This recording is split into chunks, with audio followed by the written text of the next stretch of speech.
So that's my little mini rant. Now to predict the NIT's Final Four.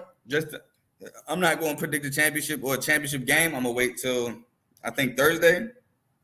But first game of your NIT, which is tomorrow, we have Utah and Indiana State, 7 o'clock on ESPN. It's at Mackey Arena, I believe. Let me double check that. Hinkle Fieldhouse. Sorry, it's where Butler plays. It's at Hinkle Fieldhouse, 7 o'clock. Yeah, they beat Florida in the SEC championship, Tony. They beat Florida. So Utah has been playing phenomenal in the NIT. So has Indiana State. But here's the thing. This is why I'm going to go with Indiana State to beat Utah. Utah, right, has been great. But here's why. Every game they had in the NIT has been a home game. They're 17-2 at home. On the road, Utah is 2-9. That's not good. That's absolutely horrible. They're not going to be at home. They're on the road. This is a neutral site game. And they have not played well in those games. So that is the reason why I'm rolling with Indiana State. I know Delvin Smith, who had the triple-double against VCU? Yeah, Delvin Smith, he's been playing well. Gabe Madison's been playing well. Brandon Carlson's been playing well. Utah's been playing well. But they've been at home. When you take that team on the road, it is not the same.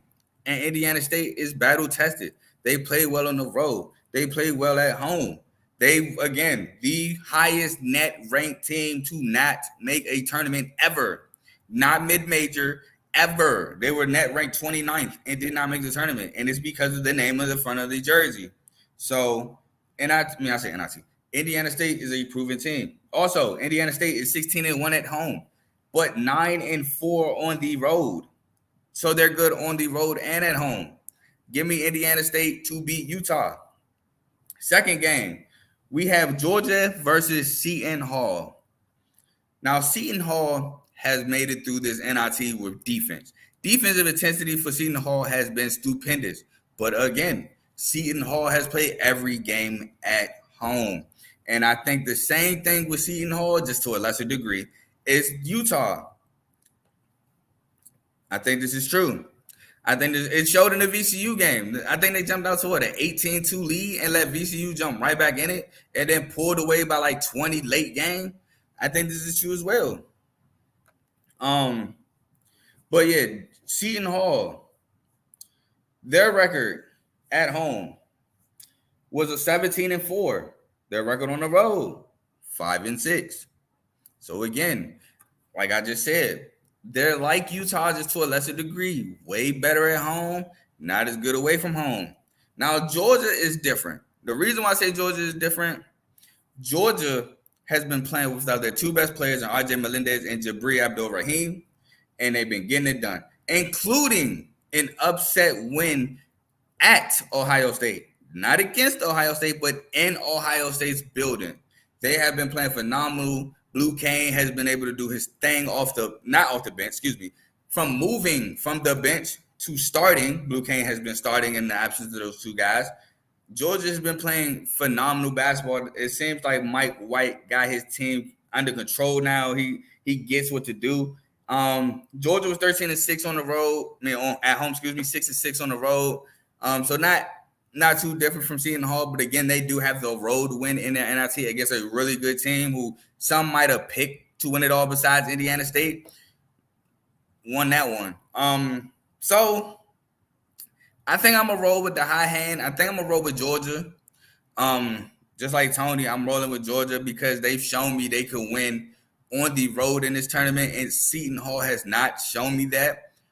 Seton Hall has had the luxury of playing all their games at home. I would love to see what the Seton Hall team does in a neutral site. Now, granted, they are playing at Butler, which Seton Hall has played. I believe Seton Hall has played in Butler. They should have. Because I believe everybody in the Big 12 played double twice. Not Big 12, Big East. Played double twice. I don't know why I just said Big 12. I believe they played double twice, but let me double check that. So there's a little bit of familiarity with the court, being as though they are Big East. Yep, they played at Butler. They won by 6. So they do got a little familiarity with the court, but that was back in January 13th. Give me Georgia. So my NIT championship will be Indiana State and Georgia. if that were to happen, I am going to pick Indiana State, but I'm not going to give you a reason why yet because we don't know if that's the truth or not.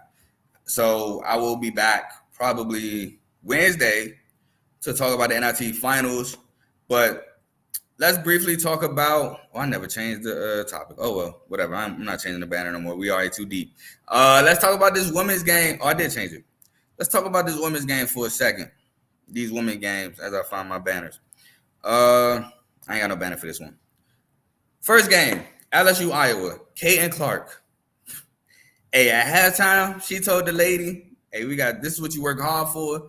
We got 20 minutes left to see who goes to the Final Four, and I'm gonna be ready." And she came out that thing gunning. Came out, hit 3 threes, went on a 9-0 run, I think herself. Caitlin Clark is just phenomenal. And it's not like she was hitting easy shots off screens. No, she was hitting leaners, deep threes, leaning, pulling up off screens. She just made so many incredible shots that it's crazy. Now, she did get the 41. 4 of them points came to late game fouling. But, hey, 40 is 40. But, man, she just was phenomenal. But it's not all Caitlin. Her teammates made big shots at big moments, too. One of them had like a free throw line jumper when LSU was starting to fight back. Flujay tried hard, I think, in the third and in the second to fight back. But then she got in foul trouble, had to sit. Then Angel Reese, third quarter, first half, she balled. First half, Angel Reese balled. She looked unstoppable. But that third quarter, man, she was just, Caitlin fact. She was pulling from that was crazy. But Angel in the third quarter, she just started breaking. She finally hit a shot late in the third. She was missing from the free throw line like crazy too. You got to hit your free throws. Missing from the free throw line like crazy. She was still attacking the boards. She's been aggressive on the boards, and that kind of what got her fouled out, being too aggressive. But overall, a good performance. She played hard. She had a really good performance. Angel Reese.